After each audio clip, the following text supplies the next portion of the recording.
This is a training session regarding entering and processing cash receipts. Cash receipts are entered into the system by selecting Receipts from the Accounts Receivable menu. This window allows us to create receipt batches and enter and process receipts using those batches. On the left-hand side is a list of available receipt batches. We can enter a new batch by clicking the Add button. Here we can set the attributes of our new batch. The system assigns the batch number and inserts our user ID. We give the batch a name and indicate whether other people will be able to use the batch. Here you can enter a default cash account for the batch. If you leave the field empty, the receipts will automatically be applied to your default cash account. This box lets you set your preference for repetitive insert. When you have finished entering a receipt and click the OK button, the system can either close the Receipts Entry window and return to the main batch entry window, or, if this box is checked, it can clear the fields and prepare the entry window for the entry of another receipt.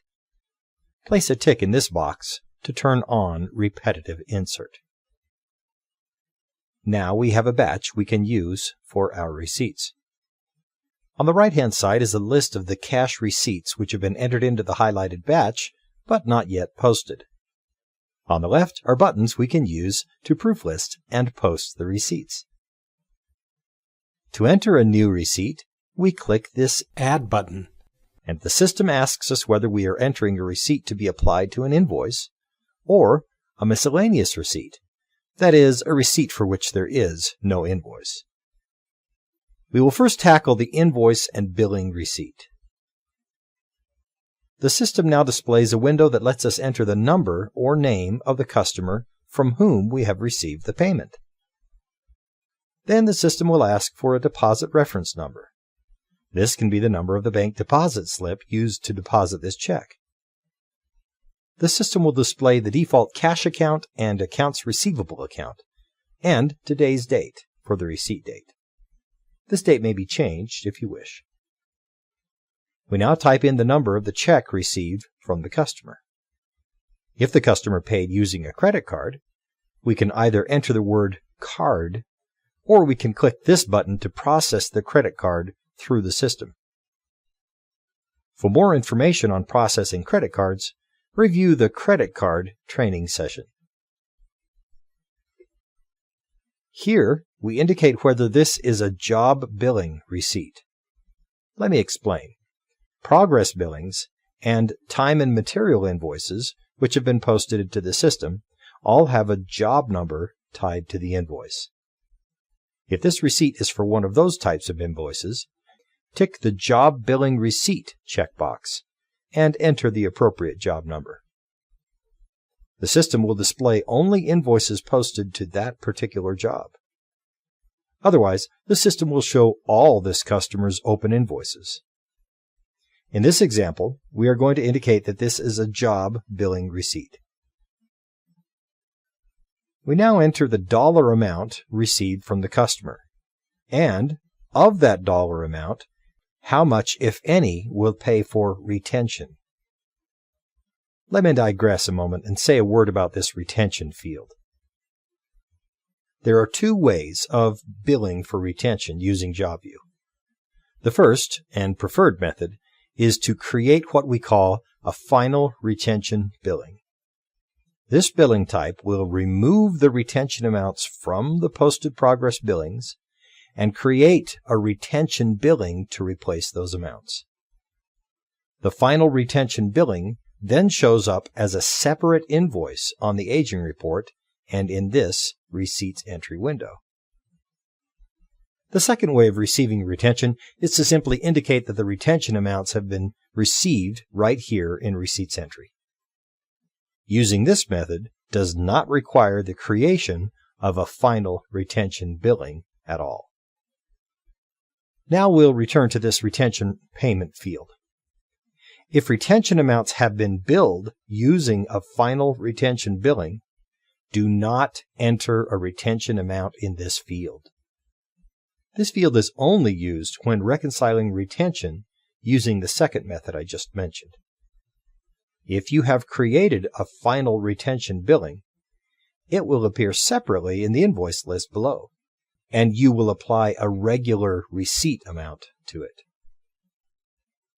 Now we come to the process of allocating the received amounts to one or more invoices.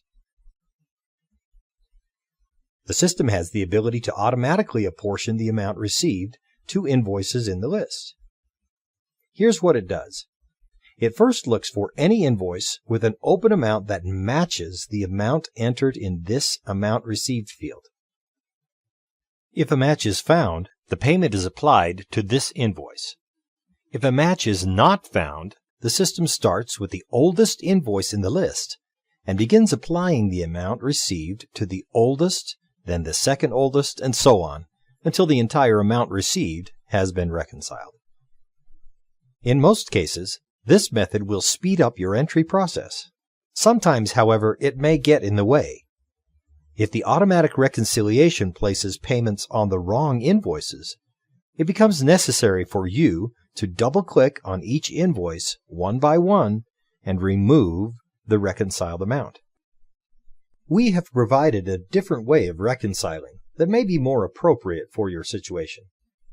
In this case, I will not enter an amount in the Amount Received field. Instead, I will first double-click on the invoices that will be reconciled by this receipt, one by one.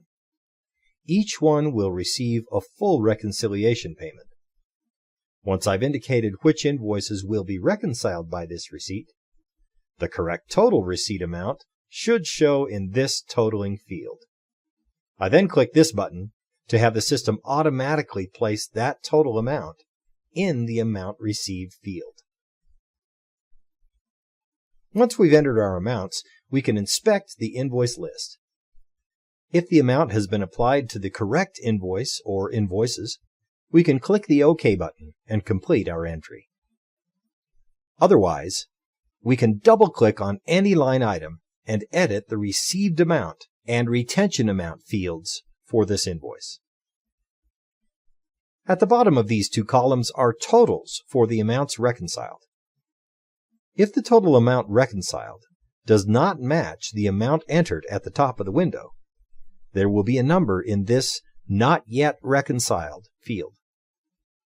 If we click on the OK button, the system will warn us that we have not applied the entire amount of our received payment to invoices. Once we've made sure that we have applied our full receipt and that we have zeros in these Not Yet Reconciled fields, we can safely click the OK button. We have now properly entered our receipt. We now see the receipt we entered in the list box. The second type of receipt is a miscellaneous receipt, which will not be reconciled to any invoice at all. In order to enter this type of receipt, we click the Add button and select Miscellaneous Receipt. The source of a miscellaneous receipt is frequently someone who is not in our customer list. If this is the case, we select the Non-Customer radio button and enter into the field the name of the individual or company who sent us the money. Otherwise, we select the Existing Customer radio button and then use our customer entry fields to select the customer who we received the money from. As a courtesy, the system will quickly look and see if there are any outstanding invoices to this customer.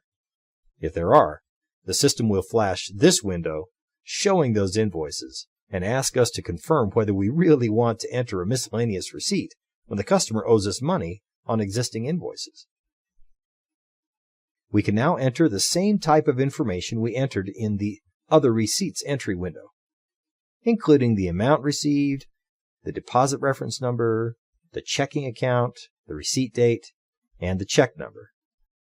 In this case, however, there is no list box showing invoices to which we can apply this payment, because we are not going to apply this receipt to an invoice. For this reason, we are required to indicate whether we are going to credit this amount to a general ledger account or to a job. We indicate the account number or job number here. We then click the OK button, and this receipt is listed in the browse box as well. We can now print a proof listing of our receipts by tagging the receipt batch and clicking the Proof List Tagged Receipts button. Usually, we don't set any special limits for a proof listing. Just click the Print button and view the listing.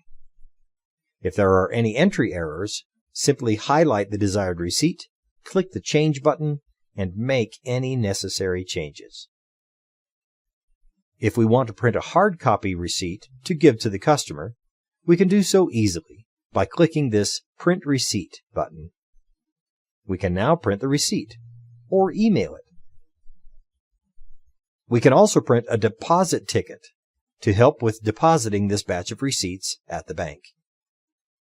Tag the batch and click the Deposit Ticket button. Select whether you want to print the deposit slip on blank paper or on a pre-printed form.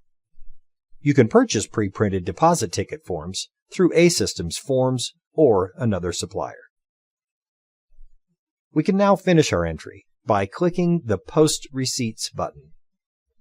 The system will ask us to confirm or change the fiscal period and posting date. We now press the Post button. The system will post our receipts and print our receipts posting reports. At the end of the posting, we're given one last chance to review and verify the accuracy of our reports. If they are accurate, we can click the Finish button.